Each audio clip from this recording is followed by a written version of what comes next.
श्री भगवान ने कहा, तुम पांडित्यपूर्ण वचन कहते हुए उनके लिए शोक कर रहे हो जो शोक करने योग्य नहीं है। जो विद्वान होते हैं वे न तो जीवित के लिए न ही मृत के लिए शोक करते हैं। तात्पर्य, भगवान ने तत्काल गुरु का पद संभाला और अपने शिष्य को अप्रत्यक्षत मूर्ख कहकर डांटा। उन्होंने कहा, तुम विद्वान की तरह बातें करते हो, किंतु तुम यह नहीं जानते कि जो विद्वान होता है, अर्थात जो ये जानता है कि शरीर तथा आत्मा क्या है, वह किसी भी अवस्था में शरीर के लिए, चाहे वह जीवित हो या मृत, शोक नहीं करता। अगले अध्यायों से ये स्पष्ट हो जाएगा कि ज्ञान का अर्थ पदार्थ तथा आत्मा एवं इन दोनों के नियामक को जानना है। अर्जुन का तर्क था कि राजनीति या समाजनीति की अपेक्षा धर्म को अधिक महत्व मिलना चाहिए, किंतु उसे यह ज्ञात न था कि पदार्थ, आत्मा तथा परमेश्वर का ज्ञान धार्मिक सूत्रों से भी अधिक महत्वपूर्ण है। और चूंकि उसमें इस ज्ञान का अभाव था, अतः उसे विद्वान नहीं बनना चाहिए था। और चूंकि वह अत्यधिक विद्वान नहीं था, इसलिए वह शोक के सर्वथा अयोग्य वस्तु के लिए शोक कर रहा था। ये शरीर जन्मता है और आज या कल इसका विनाश निश्चित है, अतः शरीर उतना महत्वपूर्ण नहीं है जितना कि आत्मा है। जो इस तथ्य को जानता है वही असली विद्वान है और उसके लिए शोक का कोई कारण नहीं हो सकता। ऐसा कभी नहीं हुआ कि मैं न रहा हूँ या तुम न रहे हो, अथवा ये समस्त राजा न रहे हो, और न ऐसा है कि भविष्य में हम लोग नहीं रहेंगे। तात्पर्य, वेदों में, कठोपनिषद में तथा श्वेताश्वतर उपनिषद में भी कहा गया है कि जो श्री भगवान असंख्य जीवों के कर्म तथा कर्मफल के अनुसार उनकी अपनी अपनी परिस्थितियों में पालक हैं, वही भगवान अंश रूप में हर जीव के हृदय में वास कर रहे हैं। केवल साधु पुरुष जो एक ही ईश्वर को भीतर बाहर देख सकते हैं, पूर्ण एवं शाश्वत शांति प्राप्त कर पाते हैं। नित्यो नित्याना चेतंश चेतनानाम एको बहुना यो विद्धाति कामान तमात्मस्थ यनुपश्यन्ति धीरस्तेषा शांति शाश्वती नेत्रेषाम। कठोपनिषद 2.2.13। जो वैदिक ज्ञान अर्जुन को प्रदान किया गया वही विश्व के उन समस्त पुरुषों को प्रदान किया जाता है जो विद्वान होने का दावा तो करते हैं किंतु जिनकी ज्ञान राशि न्यून है। भगवान ये स्पष्ट कहते हैं कि वे स्वयं, अर्जुन तथा युद्ध भूमि में एकत्र सारे राजा शाश्वत प्राणी हैं और इन जीवों की बद्ध तथा मुक्त अवस्थाओं में भगवान ही एकमात्र उनके पालक हैं। भगवान परम पुरुष है तथा भगवान का चिर संगी अर्जुन एवं वहां पर एकत्र सारे राजागण शाश्वत पुरुष हैं। ऐसा नहीं है कि ये भूतकाल में प्राणियों के रूप में अलग अलग उपस्थित नहीं थे और ऐसा भी नहीं है कि ये शाश्वत पुरुष बने नहीं रहेंगे। उनका अस्तित्व भूतकाल में था और भविष्य में भी निर्बाध रूप से बना रहेगा। अतः किसी के लिए शोक करने की कोई बात नहीं है। यह मायावादी सिद्धांत की मुक्ति के बाद आत्मा माया के आवरण से पृथक होकर निराकार ब्रह्म में लीन हो जाएगा और अपना अस्तित्व खो देगा। यहाँ पर परम अधिकारी भगवान कृष्ण द्वारा पुष्ट नहीं हो पाता। न ही इस सिद्धांत का समर्थन हो पाता है कि बद्ध अवस्था में ही हम अस्तित्व का चिंतन करते हैं। यहाँ पर कृष्ण स्पष्टत कहते हैं कि भगवान तथा अन्यों का अस्तित्व भविष्य में भी अक्षुण्ण रहेगा, जिसकी पुष्टि उपनिषदों द्वारा भी होती है। कृष्ण का ये कथन प्रामाणिक है क्योंकि कृष्ण मायावश्य नहीं है। यदि अस्तित्व तथ्य न होता तो फिर कृष्ण इतना बल क्यों देते, और वह भी भविष्य के लिए। मायावादी ये तर्क कर सकते हैं कि कृष्ण द्वारा कथित अस्तित्व आध्यात्मिक न होकर भौतिक है। यदि हम इस तर्क को कि अस्तित्व भौतिक होता है स्वीकार कर भी ले तो फिर कोई कृष्ण के अस्तित्व को किस प्रकार पहचानेगा। कृष्ण भूतकाल में भी अपने अस्तित्व की पुष्टि करते हैं और भविष्य में भी अपने अस्तित्व की पुष्टि करते हैं। उन्होंने अपने अस्तित्व की पुष्टि कई प्रकार से की है और निराकार ब्रह्म उनके अधीन घोषित किया जा चुका है। कृष्ण सदा सर्वदा अपना अस्तित्व बनाए रहे हैं। यदि उन्हें सामान्य चेतना वाले सामान्य व्यक्ति के रूप में माना जाता है तो प्रामाणिक शास्त्र के रूप में उनकी भगवद गीता की कोई महत्ता नहीं होगी। एक सामान्य व्यक्ति मनुष्यों के 4 अवगुणों के कारण श्रवण करने योग्य शिक्षा देने में असमर्थ रहता है। गीता ऐसे साहित्य से ऊपर है। कोई भी संसारी ग्रंथ गीता की तुलना नहीं कर सकता। श्री कृष्ण को सामान्य व्यक्ति मान लेने पर गीता की सारी महत्ता जाती रहती है। मायावादियों का तर्क है कि इस श्लोक में वर्णित द्वैत लौकिक है और शरीर के लिए प्रयुक्त हुआ है। किंतु इसके पहले वाले श्लोक में ऐसी देहात्म बुद्धि की निंदा की गई है।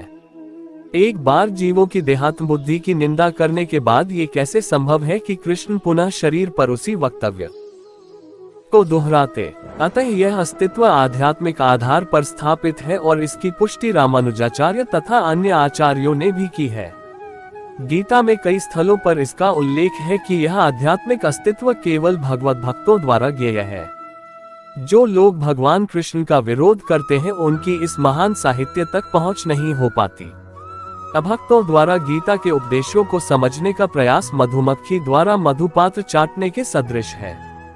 पात्र को खोले बिना मधु को नहीं चखा जा सकता। इसी प्रकार भगवत गीता के रहस्यवाद को केवल भक्त ही समझ सकते हैं, अन्य कोई नहीं, जैसा कि इसके 4 अध्याय में कहा गया है। न ही गीता का स्पर्श ऐसे लोग कर पाते हैं जो भगवान के अस्तित्व का ही विरोध करते हैं। अतः मायावादियों द्वारा गीता की व्याख्या मानो समग्र सत्य का सरासर भ्रामक निरूपण है। भगवान चैतन्य ने मायावादियों द्वारा की गई गीता की व्याख्याओं को पढ़ने का निषेध किया है और चेतावनी दी है कि जो कोई ऐसे मायावादी दर्शन को ग्रहण करता है वह गीता के वास्तविक रहस्य को समझ पाने में असमर्थ रहता है। यदि अस्तित्व का अभिप्राय अनुभवगम्य ब्रह्मांड से है तो भगवान द्वारा उपदेश देने की कोई आवश्यकता नहीं थी। आत्मा तथा परमात्मा का द्वैत शाश्वत तथ्य है और इसकी पुष्टि वेदों द्वारा होती है, जैसा कि ऊपर कहा जा चुका है। जिस प्रकार शरीरधारी आत्मा इस वर्तमान शरीर में बाल्यावस्था से तरुणावस्था में और फिर वृद्धावस्था में निरंतर अग्रसर होता रहता है, उसी प्रकार मृत्यु होने पर आत्मा दूसरे शरीर में चला जाता है। धीर व्यक्ति ऐसे परिवर्तन से मोह को प्राप्त नहीं होता। तात्पर्य, प्रत्येक जीव एक व्यष्टि आत्मा है। वह प्रतिक्षण अपना शरीर बदलता रहता है, कभी बालक के रूप में, कभी युवा तथा कभी वृद्ध पुरुष के रूप में। तो भी आत्मा वही रहता है, उसमें कोई परिवर्तन नहीं होता। यह व्यष्टि आत्मा मृत्यु होने पर अंततोगत्वा एक शरीर बदलकर दूसरे शरीर में देहांतरण कर जाता है और चूंकि अगले जन्म में इसको शरीर मिलना अवश्यंभावी है, चाहे वह शरीर आध्यात्मिक हो या भौतिक। अतः अर्जुन के लिए न तो भीष्म न ही द्रोण के लिए शोक करने का कोई कारण था, अपितु उसे प्रसन्न होना चाहिए था कि वे अपने पुराने शरीरों को बदलकर नए शरीर ग्रहण करेंगे और इस तरह वे नई शक्ति प्राप्त करेंगे। ऐसे शरीर परिवर्तन से जीवन में किए कर्म के अनुसार नाना प्रकार के सुखोपभोग या कष्टों का लेखा हो जाता है।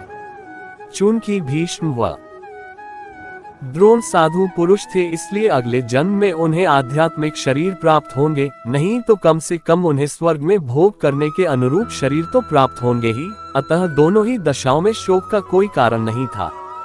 जिस मनुष्य को व्यष्टि आत्मा, परमात्मा तथा भौतिक और आध्यात्मिक प्रकृति का पूर्ण ज्ञान होता है वह धीर कहलाता है। ऐसा मनुष्य कभी भी शरीर परिवर्तन द्वारा ठगा नहीं जाता। आत्मा के एकात्मवाद का मायावादी सिद्धांत मान्य नहीं हो सकता, क्योंकि आत्मा के इस प्रकार विखंडन से परमेश्वर विखंडनीय या परिवर्तनशील हो जाएगा, जो परमात्मा के अपरिवर्तनीय होने के सिद्धांत के विरुद्ध होगा। गीता में पुष्टि हुई है कि परमात्मा के खंडों का शाश्वत सनातन अस्तित्व है, जिन्हें क्षर कहा जाता है, अर्थात उनमें भौतिक प्रकृति में गिरने की प्रवृत्ति होती है। ये भिन्न अंश खंड नित्य भिन्न रहते हैं, यहाँ तक कि मुक्ति के बाद भी व्यष्टि आत्मा जैसे का तैसा भिन्न अंश बना रहता है। किंतु एक बार मुक्त होने पर वह श्री भगवान के साथ सच्चिदानंद रूप में रहता है। परमात्मा पर प्रतिबिंबवाद का सिद्धांत व्यवहृत किया जा सकता है, जो प्रत्येक शरीर में विद्यमान रहता है। वह व्यष्टि जीव से भिन्न होता है। जब आकाश का प्रतिबिंब जल में पड़ता है तो प्रतिबिंब में सूर्य, चंद्र तथा तारे सभी कुछ रहते हैं। तारों की तुलना जीवों से तथा सूर्य या चंद्र की परमेश्वर से की जा सकती है। व्यष्टि अंश आत्मा को अर्जुन के रूप में और परमात्मा को श्री भगवान के रूप में प्रदर्शित किया जाता है। जैसा कि 4 अध्याय के प्रारंभ में स्पष्ट है, वे एक ही स्तर पर नहीं होते। यदि अर्जुन कृष्ण के समान स्तर पर हो और कृष्ण अर्जुन से श्रेष्ठतर न हो तो उनमें उपदेशक तथा उपदिष्ट का संबंध अर्थहीन होगा। यदि ये दोनों माया द्वारा मोहित होते हैं तो एक को उपदेशक तथा दूसरे को उपदिष्ट होने की कोई आवश्यकता नहीं है। ऐसा उपदेश व्यर्थ होगा क्योंकि माया के चंगुल में रहकर कोई भी प्रामाणिक उपदेशक नहीं बन सकता। ऐसी परिस्थितियों में यह मान लिया जाता है कि भगवान कृष्ण परमेश्वर हैं जो पद में माया द्वारा विस्मृत अर्जुन रूपी जीव से श्रेष्ठ हैं।